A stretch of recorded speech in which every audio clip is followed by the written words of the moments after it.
He says Noam Chomsky was a poison on the American left. He taught many generations to dismiss ruling class coordination as a conspiracy theory, often smearing those who risked their careers, like Michael Parenti. Now, we already told you that he was the GOAT. He was the real deal. And Chomsky's a phony. Meanwhile, he was dining with Jeffrey Epstein and flying on his private jet. So it turns out Chomsky was exactly as I suspected. He was most likely compromised by the intelligence community, not only because he comes straight out of MIT, but because of the things he did and said. I'm going to show you how he said it didn't matter who killed JFK, so stop looking into it. He said that what Dick Cheney said about 9/11, how it happened, is exactly how it happened, and you're a conspiracy theory if you think otherwise. He said that people who want health care are kids who want candy. And he said that you should take the COVID vax, and if you don't, you should be separated from society, and how you get food is your own problem. These are all things that not a guy who pretends to be a lefty and speaking up for the working man would say. This is something that you would say if you were compromised by the oligarchy, the establishment, and the deep state, which I'm pretty sure Chomsky was at this point, because that's exactly the type of people that the deep state need. They need somebody who seems so far left, he's so out there, that anybody to any farther left than him is just crazy. And in fact, he'll tell you they're crazy. So that's his function. And he did it. And every 4 years, he told you were crazy if you didn't vote for a Democrat. So he kept you in the two-party duopoly, which he could never get you out of. So here, combat, Chomsky taught a generation to dismiss ruling class coordination as a conspiracy theory, while dining with the man who coordinated blackmail operations for that same ruling class. So that's another reason why you know that he's probably compromised by the deep state. Noam Chomsky, was because his whole thing was dismiss the conspiracy theory that the ruling class coordinated. But here he is. Okay, all right. Hemoroidy to problem 4 liter. Teraz jest Proctosedon. Proctosedon zarówno leczy wszystkie te objawy hemoroidów, jak i zapobiega wtórnym zakażeniom. To jest lek. Dla bezpieczeństwa stosuj go zgodnie z ulotką dołączoną do opakowania. Nie przekraczaj maksymalnej dawki leku. W przypadku wątpliwości skonsultuj się z lekarzem lub farmaceutą.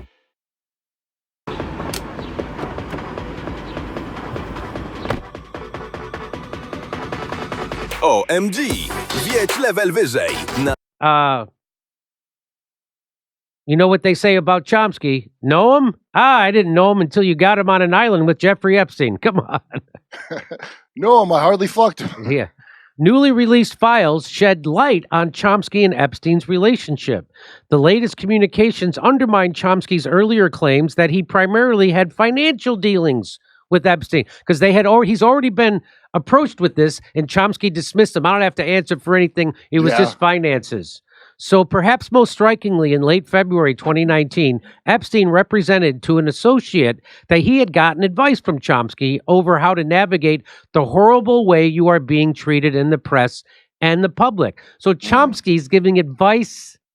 He's giving advice to Epstein on how to handle his public relations problem now that he's been convicted of his crimes with girls. And he had to did he say do a fluff interview with Steve Bannon? Because it happened around this time, and they're best friends. Hey God, that was 11 years after Epstein had pleaded guilty to soliciting an underage girl for prostitution, and months before he would be reportedly die by suicide while in federal custody awaiting trafficking charges. So this is Chomsky. This is 11 years after Epstein pled guilty to soliciting underage girl for prostitution. This is what Chomsky said. So here it is, Noam Chomsky giving Epstein advice on how to outlast the PDF file allegations against him. So here it is, so you can read it. This is Chomsky speaking to Epstein. I've watched the horrible way you are being treated in the press and public. It's painful to say, but I think the best way to proceed is to ignore it. I've had plenty of experience, though of course not on this scale. A Google search will bring up tons of hysterical accusations of all sorts, even groups devoted to vilifying me. I pay no attention. unless I'm approached for a comment on a specific matter. It's a nuisance, but it's the best way. The same conclusions from experiences of others, in some cases close friends. What the vultures, Mm-hmm. he's calling them vultures. Mm-hmm. Okay, just so you know. And by the way, he's a intellectual force of nature. To throw good advice out with the bathwater, actually containing a baby. Anyway, so Chomsky is telling Epstein that everyone and anyone picking on him is a vulture. But let's remember, vultures only gather when you're already rotting. So That's they true. don't attack anything that's alive. Anyway, so here we go. They're a vital part of the ecosystem, as a matter of fact. That's as right. Chomsky well knows. What the vultures dearly want is a public response, which then provides a public opening for an onslaught of venomous attacks, many from just publicity seekers or cranks of all sorts, which are impossible to answer. How do you prove that you are not a neo-Nazi who wants to kill the Jews, or a rapist, or whatever charge comes along? That's particularly true now with the hysteria that has developed about abuse of women, which has reached the point that even questioning a charge is a crime worse than murder. That's true. For virtually everyone who sees any of this, the reaction will be, where there's smoke, there's fire. Maybe a raging fire. Whatever the facts, which few will even think of investigating. In general, it's best, I think, not to react unless directly questioned, particularly in the current mood, which I presume will fade away, even if not in time to prevent much torture and distress. Hard to say, but it's the best advice I can think of. No, so that is Noam Chomsky. So you can come to me now. He said the same thing to me, Jimmy, when I was on the Epstein list, as I told you, and it was comforting me a lot. He said, just Netflix and chill, get a pizza. So there he is advising Epstein on how to, after he's already, 11 years after he's already pled guilty to procuring an underage girl for prostitution. There's the second one? And now this is him after. Okay, so just to let you know, the best way to proceed is to ignore it, Chomsky wrote, according to the text signed under his name that Epstein sent to a lawyer and publicist.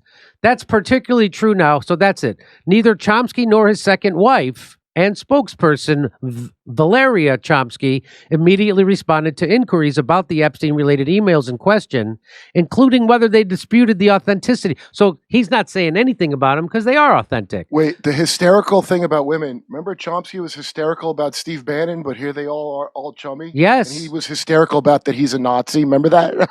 I do remember that. Chomsky's affiliation with Epstein netted him invitations to vacation together and recognizable names to his orbit. For instance, after the email showed him and the Chomskys making plans to meet up in 2016, Epstein wrote to Noam Chomsky, "Enjoyed as always. Come to New York or the Caribbean. Enjoy the food." "We did too, very much," Chomsky replied to Epstein. Valeria's always keen on New York. I'm really fantasizing about the Caribbean island.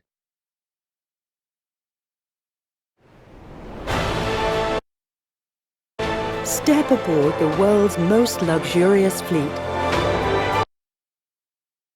That's Chomsky. That's Chomsky. Oh, yeah. In my mind, I'm already on vacation, Jimmy. Because it's not because of anything nefarious. It's just that Chomsky always secretly longed to be a pirate. He's got a case of the Mondays. Yeah. At another point, the same year, Epstein, a Brooklyn native, discussed being free anytime to meet up with Chomsky in New York City because everyone in the city besides us will be gone, separate from Woody. Maybe we can do it again, meaning Woody Allen. There, Chomsky. Imagine three of them together. What kind of Woody Allen movie that would make? Wow. I don't know. She said, I did it, but it's crazy. Well, what did you say? Maybe just stick it out. I don't know. Chomsky replied that it would be great to grab dinner with Epstein and the Allens, meaning Woody Allen and his wife, I guess. Mm-hmm. And so manufacturing consent has a whole new meaning now.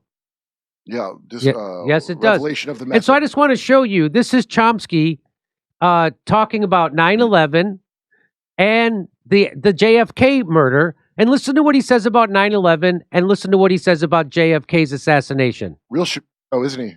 Yeah. I should say that, I'm pretty isolated on this in the West. I mean, a large part of the left completely disagrees on this and has all kind of elaborate conspiracy theories and about how it happened and why it happened and so on. But I think they're just, first of all, I think it's completely wrong, but also I think it's diverting people away from serious issues.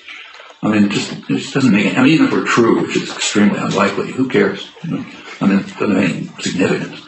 But it's a little bit like the... So there he is saying it's ridiculous. And even if it's true, if it were true, who cares? Even if it's true, who cares? He's talking about... Does he work for Mossad? That's awfully Mossad of him to say. What? Who cares about JFK and 9/11? 9/11. Ben Shapiro said that. That's what Ben Shapiro... Exactly, Kurt. He sounds exactly like Ben Shapiro. Oh, JFK. Well, here's where he goes into JFK. Watch. He goes, it's just like... huge energy that's put out on trying to figure out who killed John F. Kennedy. He goes, it's just like the huge energy put out on trying to figure out who killed JFK. So what he's saying is that's a misappropriation of your energy to try to figure out who assassinated and did a coup of the United States government. That it's misplaced energy to try to figure out who actually couped the United States government, which is what that was. That was a coup. I never heard this. This is crazy. And this is him saying that's a misappropriation of your energy. Listen to what he says next. Who knows? And who cares? I mean, plenty of people get killed all the time. Why does it matter that one of them happened to be John F. Kennedy? Who knows and who cares who killed? People get killed all the time. What does it matter that one of them was John F. Kennedy? Because it was a coup of our government. If it doesn't matter, why should I vote then? I mean, of course, that's not the biggest deal in the world that somebody killed the leader of a nation and took it over. I mean, I know it's not a big deal when we do it, but it happened to us. That's crazy.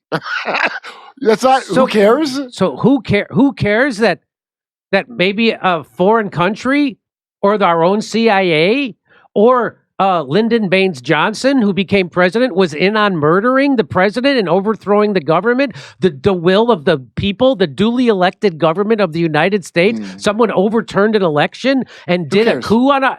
So that I'm bored. Who cares? So that's why that's if that doesn't make you think, and he's not a dumb guy, he's an intellectual. That's crazy that as a smart guy like that. So hey, who cares? Let the goys kill each other, right? No. So what he knows what he's saying. Is crazy. He's doing that for a purpose. And if you can give me a better reason than he's compromised by the intelligence community, I'll listen to it. But I haven't heard of a better explanation of why he would say this crazy, stupid stuff. Even if it's true, 9/11. Who cares? What is it? Who cares? I guess some of the dead people, they're dead now. We all know now for a fact that 9/11 did not happen any way they try to pretend it did. Okay, here, let's see if there's any more. If there was some reason to believe that there was a high-level conspiracy, it might be interesting. He said, if there's reason to believe that it was a high-level conspiracy, it might be interesting. Okay. But the evidence against that is just overwhelming. But the evidence against that is overwhelming. What evidence against that are you talking about? You're talking about the Warren Commission? Are you talking about another miracle bullet? What evidence? Hey, Michael Tracy, what's this mountain of evidence? It sounds like Michael Tracy. The evidence that Epstein wasn't a trafficker is overwhelming. Do you see that dipshit posted like the report from the Kash Patel fucking lie? Yeah, is unreal. This to me is on and. This, right, would be enough for me to think, oh, of course, the guy who comes from MIT, who dismisses 9/11 conspiracy theories, even if they're true. Yeah, and he's part of that cult. And JFK conspiracy theories, even if they're true. Dismisses them. Who cares? Well, he knows why it's important. He knows what it means. He knows why it matters. He knows that coupping a government matters. He knows especially if it's a foreign country. He knows especially if it's a vice president who took over for him, who's working for that foreign country. He knows also if it's our own intelligence community. That means that the intelligence community is running the country and not the duly elected politicians. That's why it matters. That's why it's all important. And he knows this. And so there's nothing that makes me crazier than when a guy who I know is 10 times smarter than me acts like he's dumber than me. Yeah, well, and that's how Israel does their propaganda, isn't it? And after that, it's just a matter, if it happened to be a jealous husband or the mafia or someone else, what difference does it make? It's just taking energy away from serious issues, like the ones that don't matter. And I think the same is true here. It's my personal. So there you go. What does it matter? Who cares? Doesn't matter. Who cares? Who killed the president? We got to worry about serious issues, Jimmy. Yes, we got to worry about serious. Okay. Like building concentration camps for the unvaccinated. So he's participating in the conspiracy. If the only reason why he would do that is because he's compromised by the deep state, him doing that is his participation in the conspiracy to kill JFK. Right? By extension, am I being? I think he participated in the stuff Epstein was doing, from the looks of the emails to me. So he's telling you that one of the worst conspiracies in the history of humankind is doesn't matter. And in fact, it's just a crazy conspiracy. We'll be right back with more of this story after a brief message from our sponsor.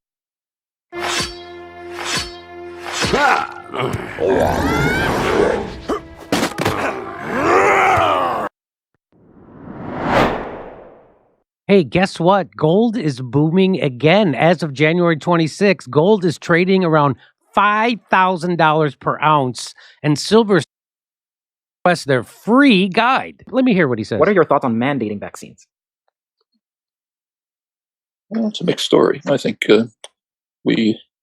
people who refuse to accept vaccines, I think the right response for them is not to force them to, but rather to insist that they be isolated. If people decide, I am willing to be a danger to the community by refusing a vaccine, they should then say, well, I also have the decency to isolate myself. Okay, I don't want a vaccine, but I don't have the right to run around harming people. That should be a convention. Enforcing is a different question. So he's saying that the people who didn't want to take the experimental medical treatment that is not a vaccine, and had horrible side effects and didn't stop transmission or contraction. So there's no reason to have someone else take. And by the way, you're going to take the vaccine. Why do you need someone else to take the vaccine? You'll never be able to explain that to me. And he can't explain it, but he said they want to harm me. Well, if the vaccine really works the way you say it works, then why do you need someone else to take it? I don't need someone else to take a Tylenol when I get a headache. I take the Tylenol. I don't need someone else to drink booze for me to get drunk. I drink it. So again, this is him doing the bidding of the deep state, because the deep state was behind COVID. 100%. 100%. Yeah. So, above the deep state, look at did he wear a mask and check the girls at the island to make sure they were vaccinated? Right. This fucking old lizard. So here he is. Here he is. He doubles down on this. Here he is. So Primo Nutmeg, he asks him about this again. Like, do you so listen. You talk about folks having the freedom to separate if they don't want to abide by these vaccine mandates. What would that look like on a practical level? Does that mean that folks need to just stay home and have like groceries delivered to them? Does it mean like separated communities of folks who are unvaccinated, or just how do you think this would practically play out? Same way as with people who say that I don't want to accept traffic rules. I suppose there were people who said it's an attack on my liberty to make me stop at a red light. It's government overreach. We don't want the state to have that power over my private life. Well, such people they should have the decency to remove themselves from the community. If they refuse to do that, then measures have to be taken to safeguard the community from them. Then comes the practical question that you ask. So he's saying if you don't take this experimental medical treatment that doesn't do anything that they say it does, meaning stopping transmission and contraction, and in fact, the more, according to the Cleveland Clinic, the more of these shots you take, the more likely you are to get COVID and more likely you are to get sick. Oh, no shit. So the exact opposite. And he's saying that we have to then, we have to take measures to protect ourselves from them, meaning isolate them. He's saying it. Maybe get away to a private island or something, no? Maybe a private island. How can we get food to them? Well, that's actually there. So then he says, how would we get food to them? Listen to what he says. Hang on. Then comes the practical question that you ask. How can we get food to them? Well, that's actually their problem. That's their problem. How do we get food to the people who we just kicked out of society because they wouldn't go along with Big Pharma and the CIA COVID narrative? Very Gaza of him, isn't it? In fact, I'm hearing the Israeli intel oozing out of him now that I didn't spot at the time. At the time, remember you go, I guess he's old and he's afraid of dying or something because it seemed weird. This is straight up propaganda. This is straight He's up. in on it. He's in on it. Yes. This piece of shit. He's always been in on it. Yes, he's always been in on it.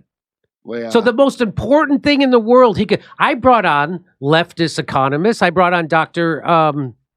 Who did I bring on? Richard Wolff, Dr. Richard Wolff. And he said, of course you shouldn't give in to mandates for workers because you should never give more power to your employer over controlling your body. And that's what this is. And so just from a worker's perspective, which Chomsky always claims to champion the workers, but he doesn't really. Here he is screwing the workers and screwing anybody who doesn't go along with Big Pharma and the deep state's agenda. Screw them, separate them from society. How do they get food? That's their problem. Hey, maybe you and your pals could eat food in front of them as they starve, right? And Rabbi Chomsky? And he gives you that stupid argument that not taking an experimental medical treatment is somehow akin to not following traffic lights. They got nothing to do with. Hey, you know the difference between a traffic light and a experimental medical treatment? When I go through a traffic light, I don't have to wait 15 minutes to see if I die. Yeah. Well, that's the big difference. So that's that horrible analogy that I heard comedians make this stupid argument that he's making. It makes no sense. Why is it they when follow I go authority? Of course. He looks at you as cattle. That's why he's talking this way.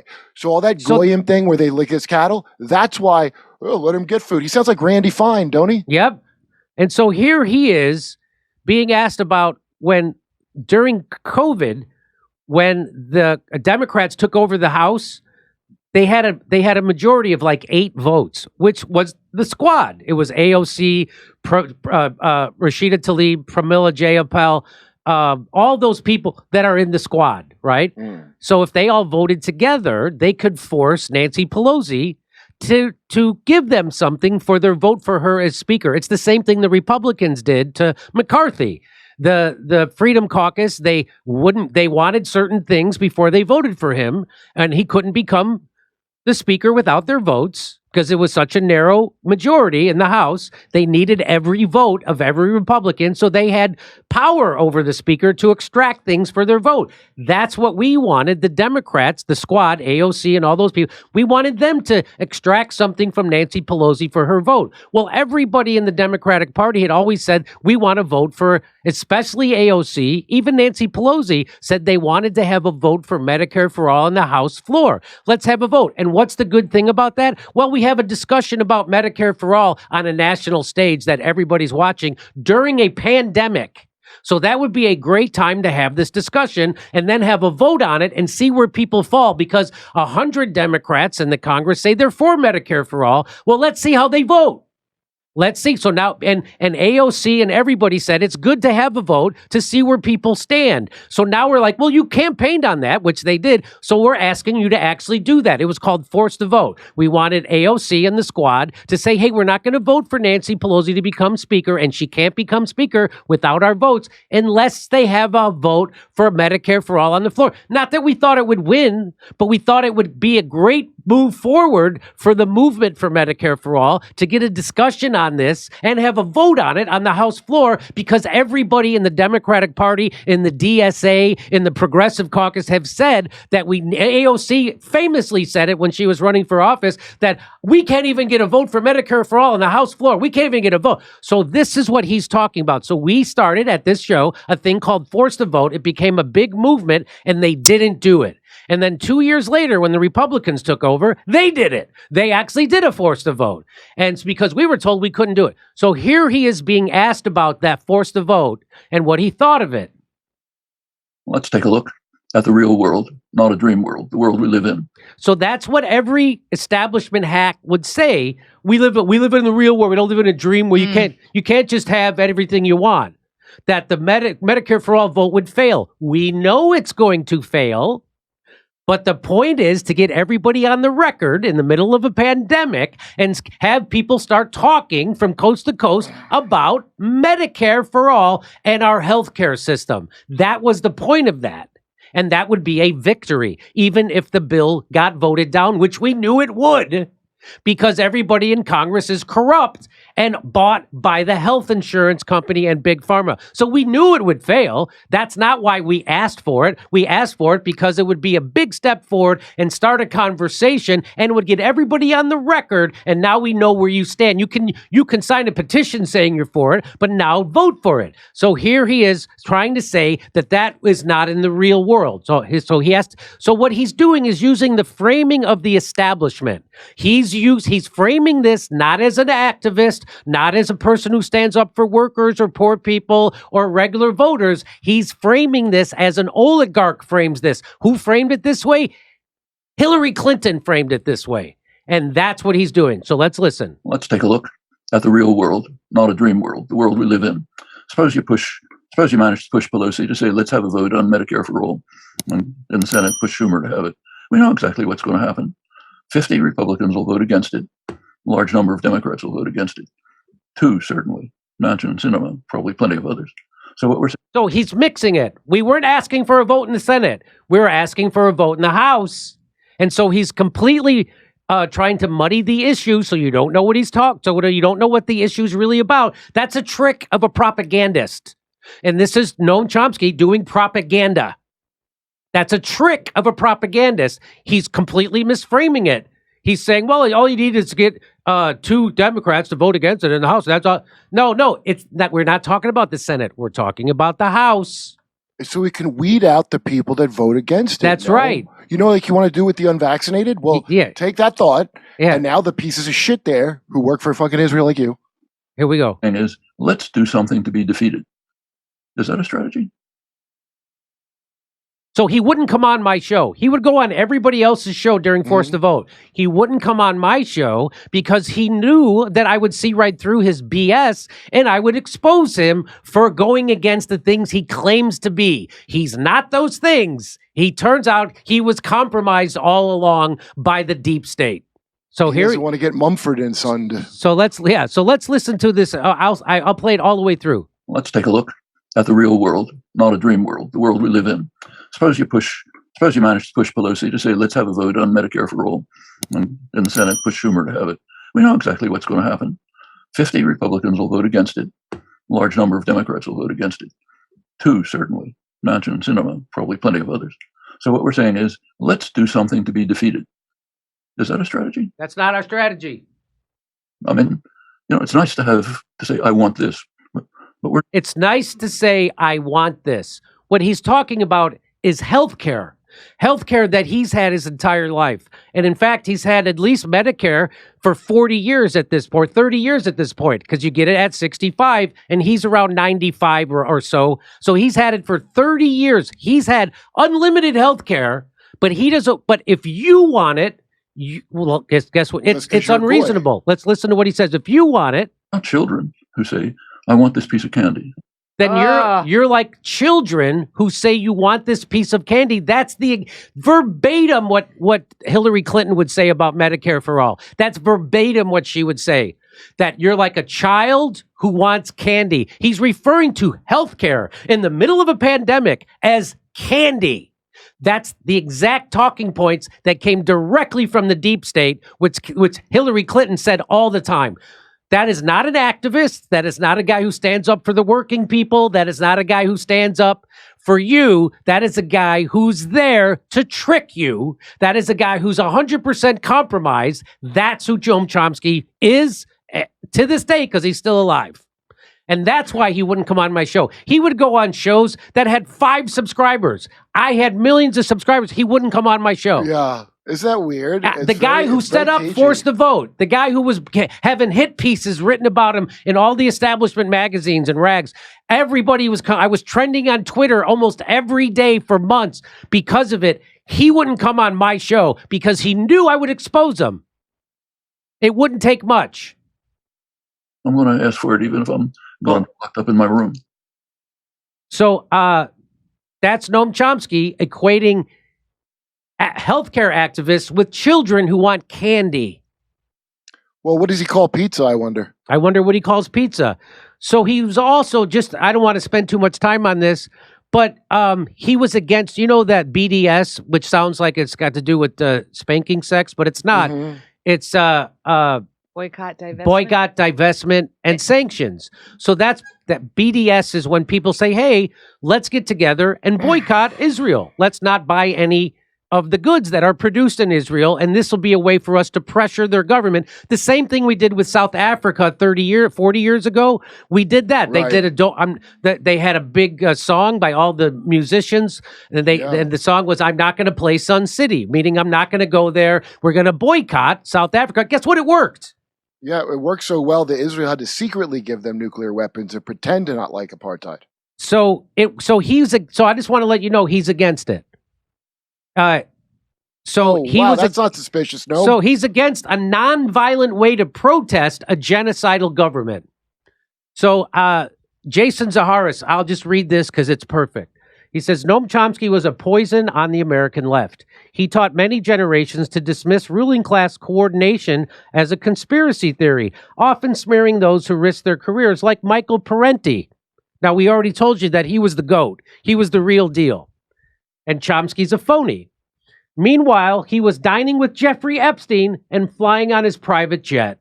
Chomsky was the perfect encapsulation of the deep state's proxy dissident because he was firmly anti-communist and anti-Soviet. So the CIA erased his previous activism against the Vietnam War and solidified his position at MIT, which is a CIA-run institution. And therefore Mossad run. Mossad run. He then went on to support a number of Washington's imperial objectives, meaning imperialism. He repeated the State Department's propaganda lines on Libya, on Syria, on Yugoslavia, on China, and on Cuba, Nicaragua, and Venezuela in a way that would give the United States justification for sanctions or intervention. He supported two-state solution liberal Zionism, essentially formalizing Israel's 1948 Nakba against the Palestinians. He also strongly backed arms to the Ukrainian Nazi regime as they carried out genocide against the ethnic Russians in the Donbass. Who saw that coming? He supported forced vaccinations during COVID and placing the unvaccinated in concentration camps. He denounced forced the vote and called universal health care advocates children wanting candy. He funneled left-wing energy back into the D.C. establishment by endorsing Democrats every 4 years. He would never endorse an independent. He would never tell you to get in the streets. He would never tell you to protest for anything. He would tell you to keep voting for the people oppressing you. Mm-hmm. It was these positions that led to further smears against Michael Parenti and other principled authors who not only denounced, but also exposed and analyzed the class structure of U.S. imperialism. So it's no wonder that as he was condescendingly talking down to the Palestinian-led BDS movement, he was meeting privately with one of history's worst Israeli war criminals, Ehud Barak. Mm-hmm. And worst of all, the meetings were brokered by Jeffrey Epstein himself, the PDF file oligarch and Mossad agent who mass abused and trafficked young girls and coordinated blackmail operations for the same ruling class that Noam Chomsky defended by dismissing the ideas of coordination as conspiracy theories. Yeah, the organ thieving class, we'll call them. So you're a scumbag from the start. So I know that there's a lot of people and people I like and respect that still want to praise Noam Chomsky, but I knew he was full of shit during Forced to Vote. That was it for me. JFK, 9/11, Forced to Vote every 4 years telling you to vote for the duopoly, the same corporatists. I knew, but then when Forced to Vote, I didn't know he had those positions on Syria and Libya. I didn't even know that. Well, remember he was on the wrong side of Cambodia. He was on the side of Pol Pot, famously. So he's never gotten it right. Who does he work for? Unbelievable, man. That's just unreal. I, first of all, never believed Israel killed JFK until now. I've just heard two scumbag Mossad agents say, who cares who killed JFK? It sounds like Ben Shapiro. Which indicates to me definitive proof Israel did it. Oh, you tell me how else to take that, because that's the only way I could see. Come see me on tour. I'll be in Lansing, Milwaukee, Albuquerque, Houston, Dallas, Salt Lake City, Las Vegas. Go to